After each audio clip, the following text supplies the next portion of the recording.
Assalamualaikum warahmatullahi wabarakatuh. Konnichiwa. Ohayou gozaimasu. Watashi no namae wa Yusa Alifan desu.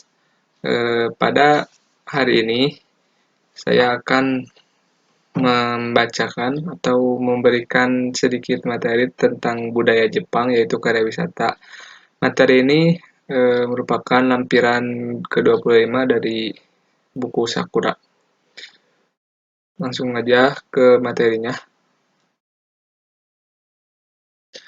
Tempat bagaimanakah yang akan dikunjungi oleh siswa Jepang pada saat karya wisata? Dapat dilihat pada gambar di atas, ada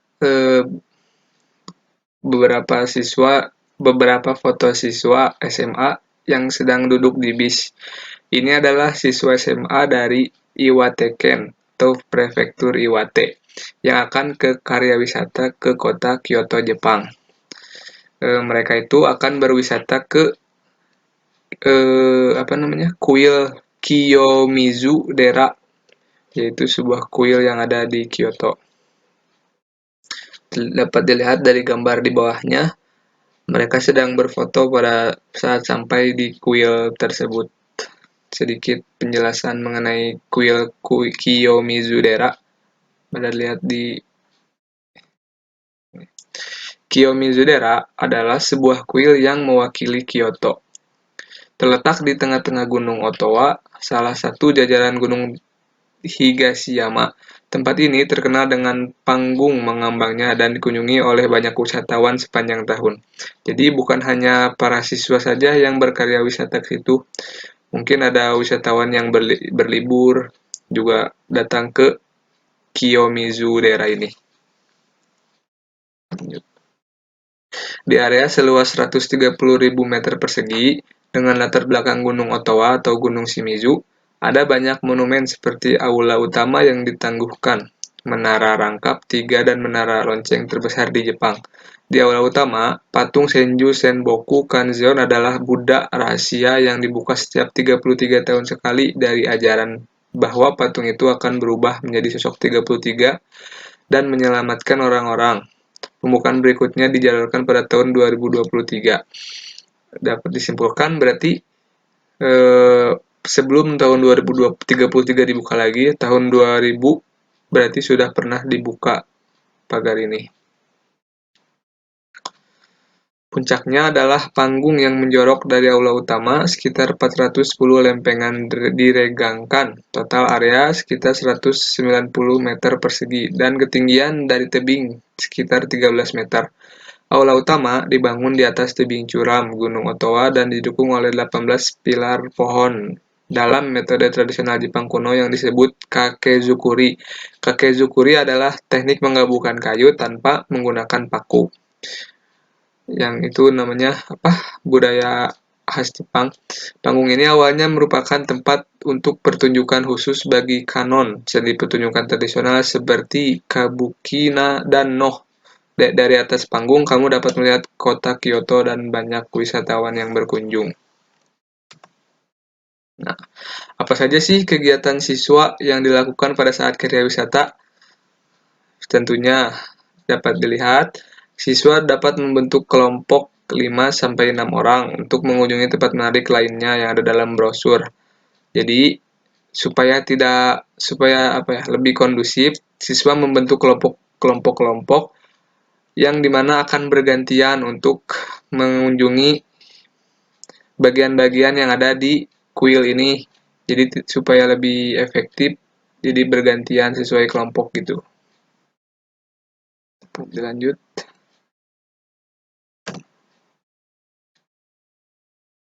Nah, setelah melakukan karya wisata, siswa Jepang akan menikmati makan malam di ryokan. Ryokan adalah penginapan tradisional Jepang.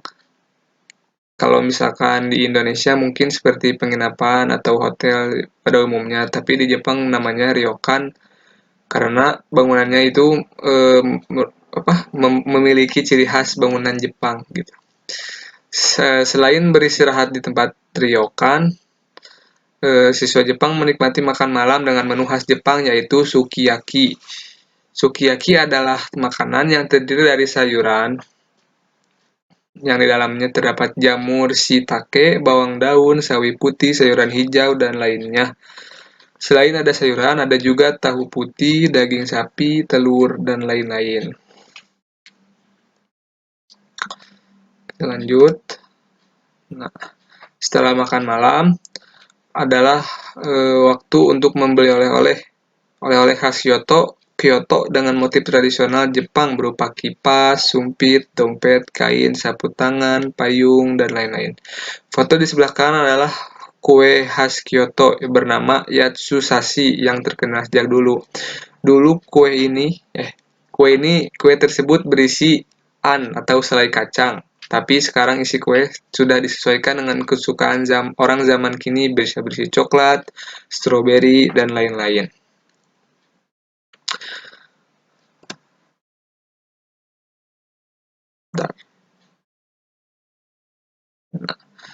Ini merupakan contoh gambar kuil yang ada di Kyoto ya. Oke, kita lanjut ke budaya yang ada di Indonesia pada karya wisata.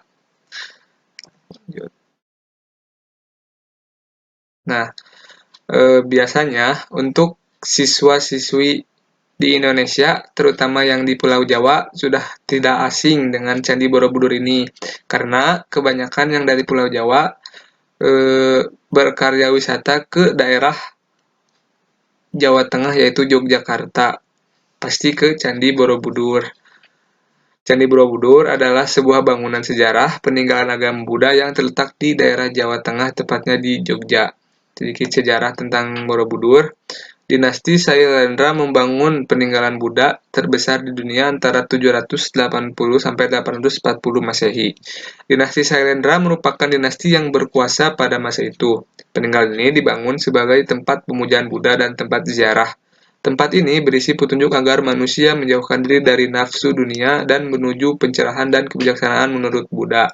Nah, sebelumnya ada sedikit kesamaan nih sama yang tadi budaya Jepang, menganut kepercayaan Buddha, sama-sama peninggalan Buddha. Kalau tadi kuil Yatsumizu, ini kuil ini Candi Borobudur peninggalan Buddha juga. Penemuan peninggalan ini ditemukan oleh pasukan Inggris pada tahun 1814 di bawah pimpinan Sir Thomas Stamford Raffles. Area candi berhasil dibersihkan seluruhnya pada tahun 1835. Borobudur dibangun dengan gaya mandala yang mencerminkan alam semesta dalam kepercayaan Buddha. Struktur bangunan ini berbentuk kotak dengan 4 pintu masuk dan titik pusat berbentuk lingkaran. Jika dilihat dari luar hingga ke dalam, terbagi menjadi 2 bagian, yaitu alam dunia yang terbagi menjadi 3 zona di bagian luar dan alam nirwana di bagian pusat. Kita lanjut. Nah, tadi kan udah ngebahas tentang budaya Jepang setelah kita karya wisata beristirahat di mana. Kan kalau Jepang di ryokon atau penginapan tradisional Jepang. Kalau di Indonesia, kebanyakan setelah selesai berwisata, para siswa akan melaksanakan makan malam di sebuah restoran atau rumah makan yang terdekat dari candi tersebut. Biasanya makanan yang disajikan itu seperti ayam goreng atau ikan goreng, ikan bakar, dan lain-lain. Sesuai makanan khas yang ada di daerah tersebut. Kalau di Jogja mungkin gudeg mungkin, dan lain-lain ya. Nah, setelah makan baru siswa akan pergi ke hotel dan melakukan peristirahatan. Lanjut. Yang sudah disampaikan tadi bisa didapat beberapa kesimpulan bahwa budaya Jepang dan budaya Indonesia memiliki kesamaan, yaitu dalam budaya ketika setelah karya wisata sama-sama menuju ke penginapan dan makan. Mungkin perbedaannya penginapannya kalau di Jepang ya sesuai dengan khas Jepang, yaitu ryoko. Kalau misalkan di Indonesia penginapannya sesuai dengan pada umumnya, yaitu di hotel atau penginapan biasa. Nah, untuk kesimpulan selanjutnya, di Jepang pada saat berkarya wisata akan membeli oleh-oleh khas dari kota tersebut. Begitu pula dengan Indonesia, ketika kita contoh karya wisata ke Candi Borobudur, daerah Jogja, pasti kita akan membeli makanannya yaitu apa namanya bapia, makanan khas dari Jogja seperti itu. Mungkin cukup sekian yang bisa disampaikan. Mohon maaf bila ada kekurangan. Semoga pandemi ini cepat berlalu agar kita bisa sekolah offline. Arigatou gozaimasu. Sayonara. Wassalamualaikum warahmatullahi wabarakatuh. Arigatou.